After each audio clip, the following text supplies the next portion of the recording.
होता है।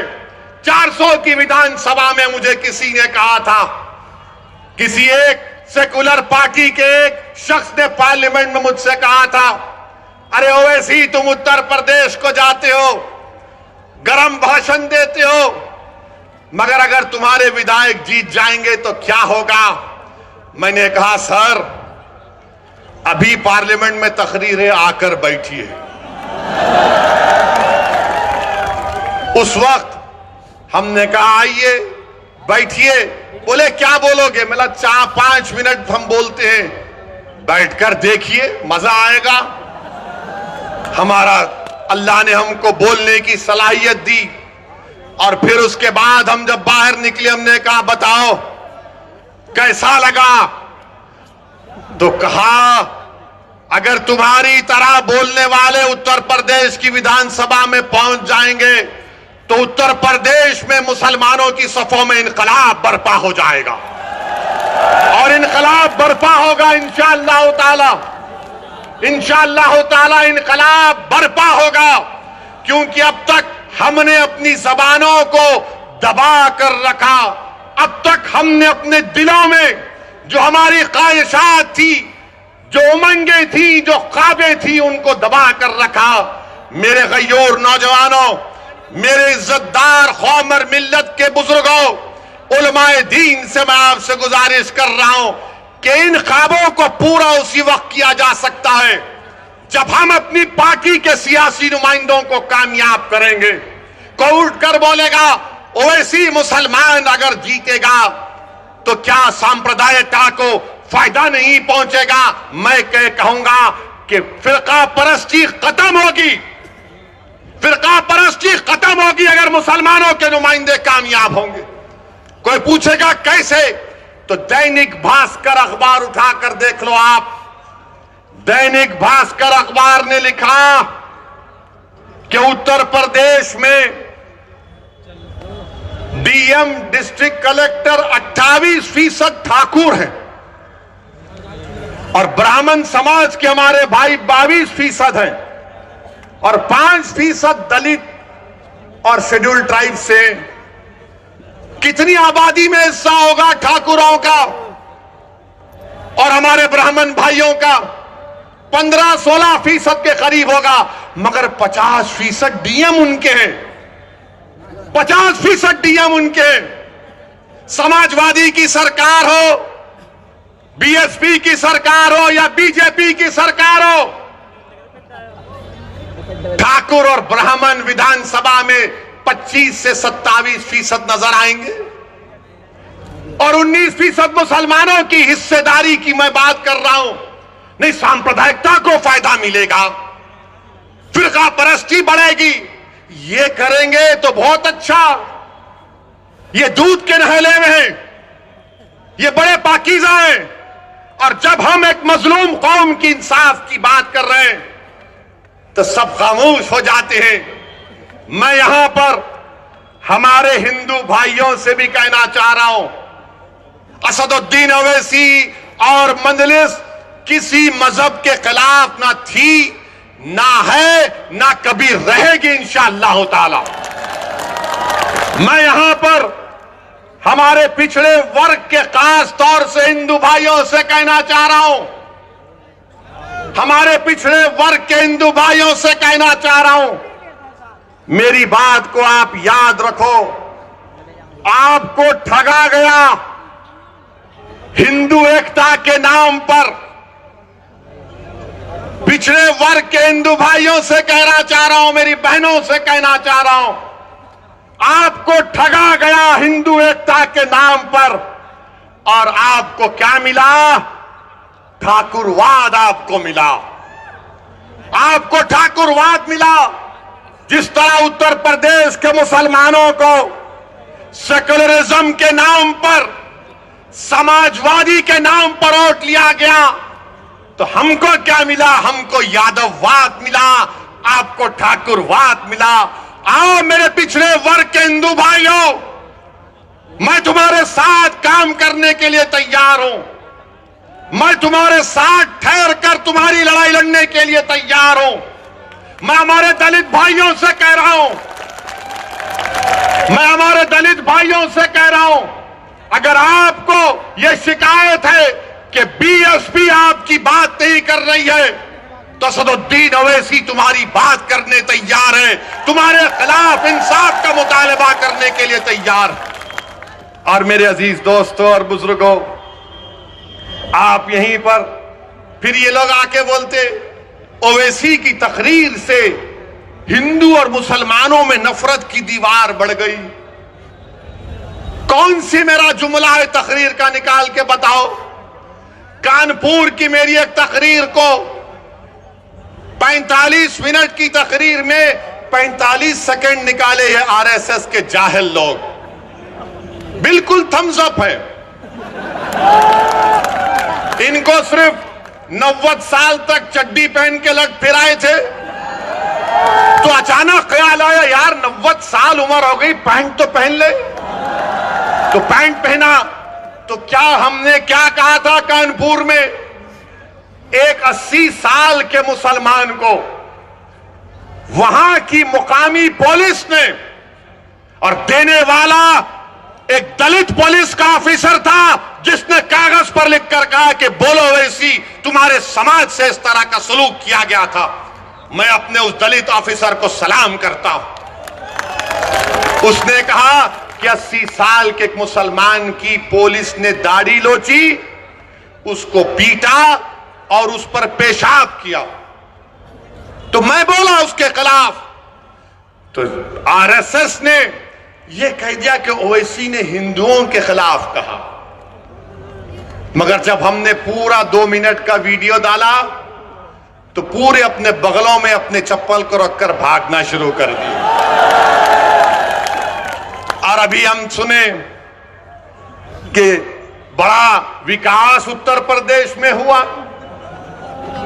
बाबा थकते नहीं है, मोदी थकते नहीं है, अमित शाह थकते नहीं है। हम बाबा से, योगी से, मोदी से पूछना चाहते हैं, 29 दिसंबर को सहारनपुर में आंख के कैटरैक्ट का ऑपरेशन हुआ था, जिसमें से 27 लोगों की बीनाई चले गई।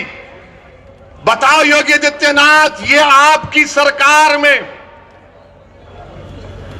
आंख का ऑपरेशन हुआ कैटरैक्ट का, सबकी बीनाई चले गई 27 लोगों की। तो अमित शाह बोलेंगे निजाम,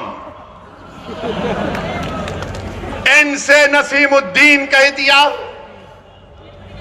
आई से इमरान कह दिया, जेडे से आजम खान कह दिया, और एम से बहरहाल कुछ कहा, हाँ उनका नाम कह दिया। अब ये अमित शाह को बड़ी मोहब्बत हो गई उर्दू से, उर्दू से बड़ी मोहब्बत हो गई अमित शाह आपको, आपका निजाम। अरे हम तो ये तय करे हैं कि उत्तर प्रदेश के हाकिमे वक्त को बदलेंगे इंशाअल्लाह ताला। उत्तर प्रदेश के हाकिमे वक्त को बदलेंगे। और नरेंद्र मोदी, हम आपसे कह रहे हैं कि नरेंद्र मोदी के 3 यार हैं। नरेंद्र मोदी के 3 यार हैं, हमारे साथ बोलिए। एक ड्रामा, दूसरा फसाद, तीसरा अत्याचार। नरेंद्र मोदी के 3 यार, ड्रामा, फसाद, अत्याचार। अब अमित शाह का जवाब देना है, हम किसी का खर्जा बाकी नहीं रखते। अब नसीमुद्दीन का नाम लिए कांग्रेस पार्टी तो नहीं बोलेगी, बोलेंगे नसीम का नाम लेंगे तो हमारे वोट नहीं मिलेंगे। कांग्रेस इमरान का नाम नहीं लेगी, बोलेंगे हमारा क्या होगा। समाजवादी आजम का नाम नहीं लेगी। मगर हम योगी और अमित शाह से कहना चाह रहे हैं, उत्तर प्रदेश में अगर योगी राज है, योगी राज है ना, तो राज अंग्रेजी में आता है RAJ, होता है ना, RAJ, तो R से क्या आता है? रिश्वत। A से क्या आता है? अपराध या फिर आतंक। और J से क्या आता है? जातिवाद। अमित शाह आपका कर्जा अदा हो गया। योगी राज में R से रिश्वत, A से अपराध, J से जातिवाद। अब बताओ, अब आप दूसरा बोलो, फिर इसका जवाब मिलेगा। समाजवादी के अखिलेश नहीं बोलेंगे। अखिलेश बोलेंगे हमने रोड बनाए हैं। कुछ हुआ तो अखिलेश बोलेंगे मैं तो उसका उद्घाटन कर चुका था। कोई जवाब नहीं देंगे भैया। यकीनन अखिलेश ने उद्घाटन किया, तुमने मुजफ्फरनगर का किया और योगी की सरकार ने एनकाउंटर पर उसका खात्मा किया। तुमने किया था ये सब। तुमने जो कुछ शुरू किया उसको बीजेपी ने मुकम्मल किया। आज मेरे अजीज दोस्तों और बुजुर्गों, यही बात हम आपसे कहने आए हैं कि आज ये बेहद विधानसभा में पीने के पानी की किल्लत है, बहुत पानी की पीने की किल्लत है। सहारनपुर कमिश्नरेट है, बस डिपो नहीं है, नालियों की सफाई नहीं होती, बरसात में पानी आ जाता है, मगर बाबा विकास की बात करते हैं। बाबा विकास की बात करते हैं। मेरे अजीज दोस्तों और बुजुर्गों, हम आपसे यही अपील करने आए हैं कि आने वाले विधानसभा और असेंबली के इंतखाबात में मंजलिस का साथ दीजिए। मैंने ये फैसला किया और फिर कह रहा हूं, हमने ये कहा कि हम कांग्रेस और बीजेपी को छोड़कर किसी से भी अलायंस करने के लिए तैयार हैं। तो सुनिए, तो एबीपी के चैनल पर एक मशहूर जर्नलिस्ट है पंकज साहब ने अखिलेश से पूछा कि आप ओवैसी से समझौता क्यों नहीं कर लेते, तो अखिलेश ने जवाब दिया कि ओवैसी पर बहुत से इल्जाम लगते हैं। अखिलेश साहब, इल्जाम तो हम पर ही लगता है ना, आप पर तो कुछ नहीं लगता। रिवर फ्रंट आप बनाए, आप पर कोई इल्जाम नहीं। लखनऊ से कानपुर रोड आप बनाए, आप पर कोई इल्जाम नहीं। आपने सब कुछ किया, आपके 10-10 उंगलियां घी में थी, मगर आजम पर इल्जाम लगा बकरी चोरी का और भैंस चोरी का। ये इल्जाम सिर्फ हम पर लगता है, ये 60 साल से हम पर इल्जाम लग रहा है। कभी आतंकवाद का, कभी फिरका परस्ती का, कभी पुलिस को मारने का, तो कभी किसी और इल्जाम का। अखिलेश यादव साहब, इल्जाम तो भारत के मुसलमानों के मुकद्दर का हिस्सा बन चुका है। अब हम इल्जामात की फिक्र नहीं करेंगे। सुन लो अखिलेश यादव, मुझे तुमसे कोई सर्टिफिकेट की जरूरत नहीं है।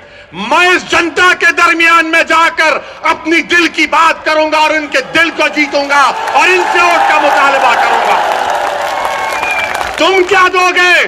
तुम 11% यादव हो, हम 19% मुसलमान हैं। अगर तुम मुख्यमंत्री बने और जनाब मुलायम सिंह बने तो मुसलमानों के वोट की खैरात से बने। तुम याद रखो इस बात। हम पर इल्जाम, अरे हमारे पे कुछ इल्जाम लगा, हमारी तारीख गवाह है, हमारी नबी की सीरत की किताबें पुकार कर कह रही हैं कि जिस पर इल्जाम लगता है अल्लाह उसको कामयाब करता और करेगा इंशाअल्लाह ताला। इल्जाम है, कोई बात नहीं है, मगर याद रखो चुनाव के बाद बच्चों की तरह नहीं रोना। चुनाव के बाद बच्चों की तरह सिसक सिसक कर नहीं रोना। हम तो रोते हैं अपने रब के सामने हाथ उठाकर। हम इन जालिमों के सामने अपनी बेबसी का इजहार नहीं करते, हम रब्बे कायनात के सामने अपनी बेबसी का इजहार करते हैं, क्योंकि वो गफूर रहीम है, वो सत्तार है, वो गफ्फार है, वो लतीफ है, और अल्लाह हमको कामयाब और कामरान करेगा। मेरे बस में इतना है, शौकत के बस में इतना है, महताब और हमारे अंबेडकर साहब की ताकत में बस इतना है कि हम आपके पास जाकर अपनी बात को पूरी इखलास के साथ रख रहे हैं। दिलों में मोहब्बत डालने वाले का काम तो अल्लाह का है, दिलों को मोड़ने का काम तो अल्लाह का है। मैं तो बार बार कह रहा हूं कि अपने दिल पर हाथ रखकर मैंने आज आधे घंटे 40 मिनट में जो कुछ कहा, सोचो आप। अपने घर को जाओ, रात के अंधेरे में अगर तुम उठते हो तो सोचो इस बात को, कब तक हम सिस्कियां लेकर, कब तक हम इस गैर यकीनी कैफियत में अपनी जिंदगी को गुजारेंगे। भारत की जमहूरियत, अंबेडकर का बना हुआ संविधान हमको इस बात की इजाजत देता है कि हम सियासत में अपने नेता को अपनी हिस्सेदारी की बात करें, हिस्सेदारी के हिस्सा लें और अपनी क़यादत को, सियासी लीडरशिप को बनाएं। इससे भारत मजबूत होगा, इससे भारत का संविधान मजबूत होगा। यही चंद गुजारिशात मैं आप तक कहने के लिए आया हूं। आपसे सिर्फ गुजारिश करूंगा कि अगर आप हमारा साथ दें, अल्लाह आपको सलामत रखे। अगर आप नहीं देना चाहते तो अल्लाह तब भी आपको सलामत रखे।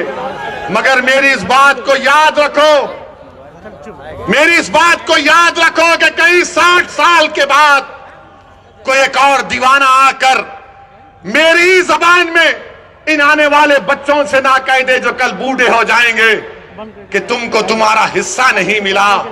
हिस्सा उसी वक्त मिलेगा जब आप उठ खड़े होंगे, सियासी क़यादत बनाएंगे, अपने वोट से अपनी पार्टी को कामयाब करेंगे। जिस तरह ठाकुरों ने योगी को मान लिया, जिस तरह पिछड़ा वर्ग ने मोदी को अपना लिया, जिस तरह दलितों ने आज बहन जी और चंद्रशेखर आजाद को अपना नेता मानते हैं। आओ मुसलमानों, तुम मुझे नहीं तो खुद नेता बन जाओ, मैं तुम्हारे साथ ठहरने के लिए तैयार हूं। अस्सलाम वालेकुम व रहमतुल्लाहि व बरकातहू।